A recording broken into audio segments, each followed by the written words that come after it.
guys, welcome back to Caddy Band Bakasi. It's me again, Caddy. So today's topic is gonna be toxic relationships, and I picked a series that I thought would really work with this topic. I mean, obviously, and yeah. Well, I sound like this because I have a cold again, so I will do my best to make myself as understandable as possible. And yeah, let's go to the video. Please like and subscribe, and let's go.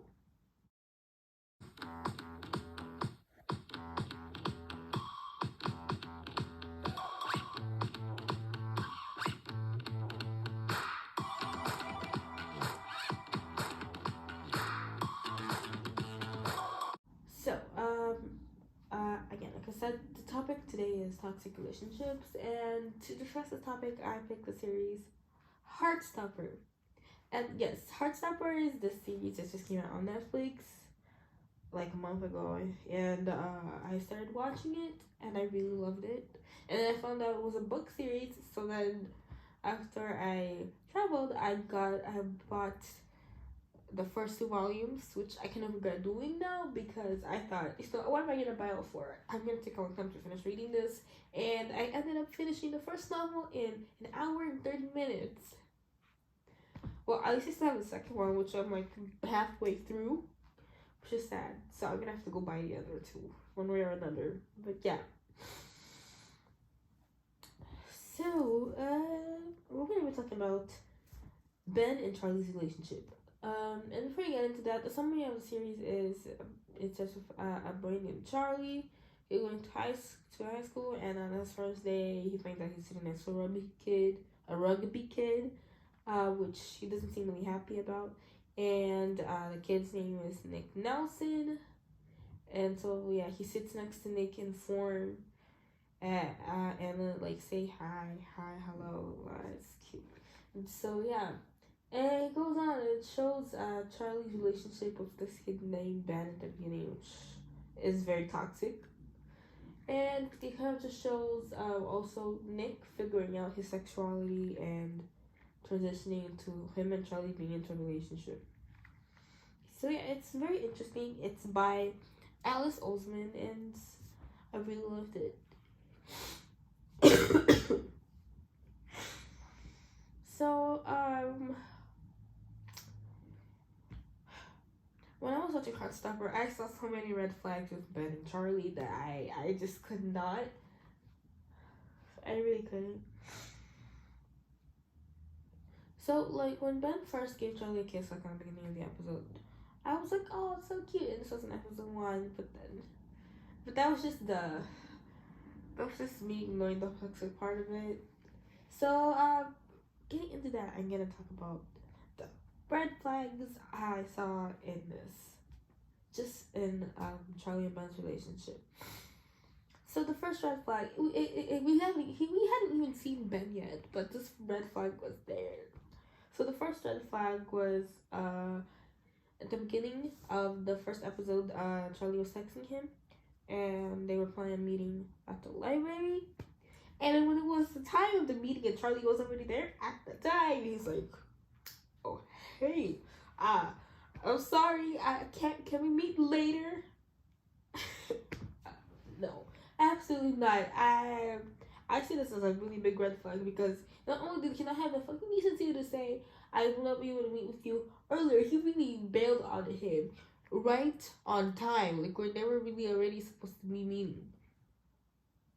And that for me is pretty toxic because that just tells me that I don't even know what that tells me, but it just tells me that Ben couldn't care less about Charlie.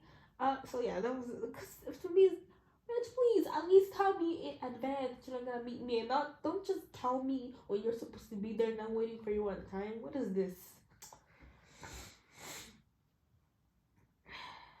Okay.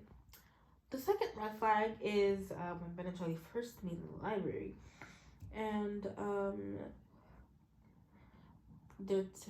Charlie asked Ben about his Christmas holiday, if I'm not wrong, and he listens and all that. And when Ben asks Charlie about it, and Charlie actually starts talking, he kind of just shuts him up with a kiss. And a lot of people might be like, oh, cute, and all that stuff. And that was me at the beginning until I rewinded that and kind of just really paid attention to the whole thing. I was like, no. Yeah, but it's not a good thing because he didn't care to hear about what Charlie was saying about his holiday. Like, Charlie listened to him and everything, but he didn't care. He was just there for the kiss, and that's that. So, like, yeah, that's very toxic.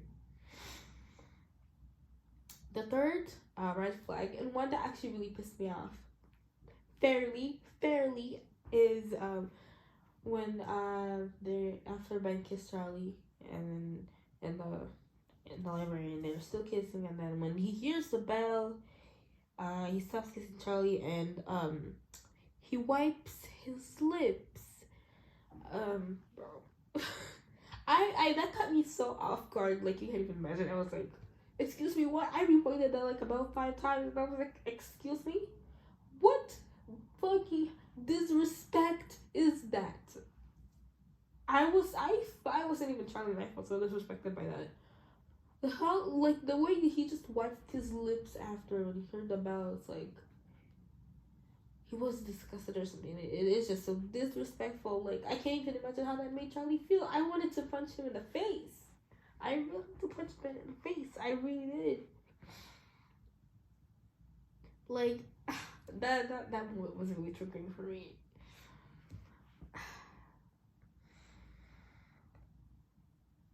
So, after that, there was another moment where he said,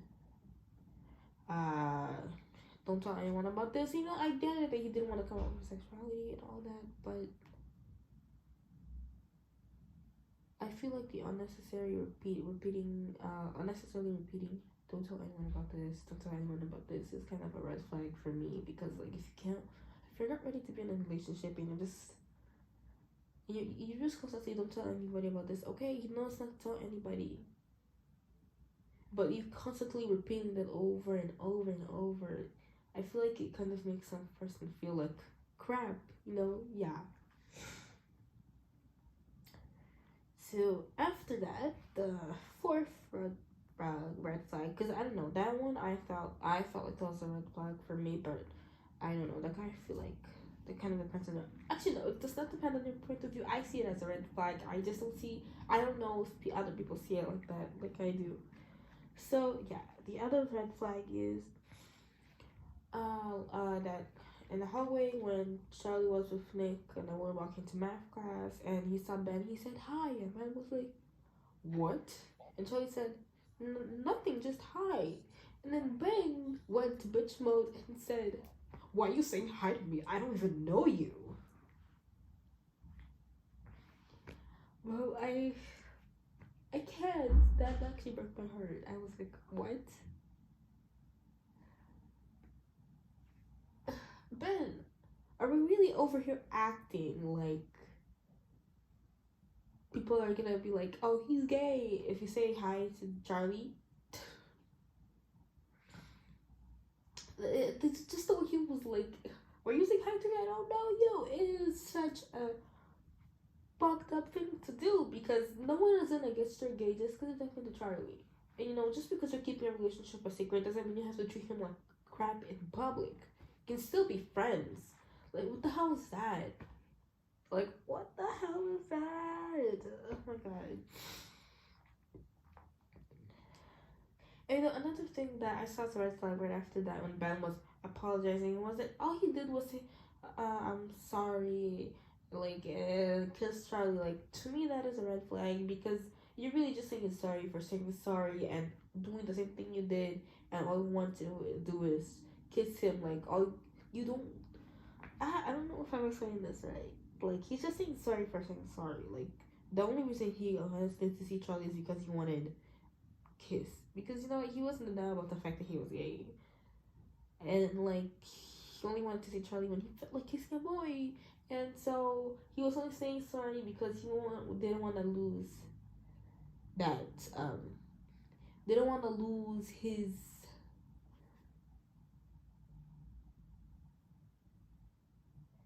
because he didn't want to lose his little sorry, give me a second. yeah, like I was saying, sorry, my phone rang. Ben, he was only saying sorry to Charlie because he didn't want to lose that thing that he had of being able to kiss somebody whenever the fuck he felt like doing it. Because Charlie, she was way too nice, way too understanding, and I'm not judging him for it. But he was very nice, very understanding, and so he was really easy for Ben. It was really easy for Ben to be like manipulative, controlling, and he just didn't want to stop having that, being able to use Charlie whenever he felt like it's your boy. So yeah, that for me was a red flag.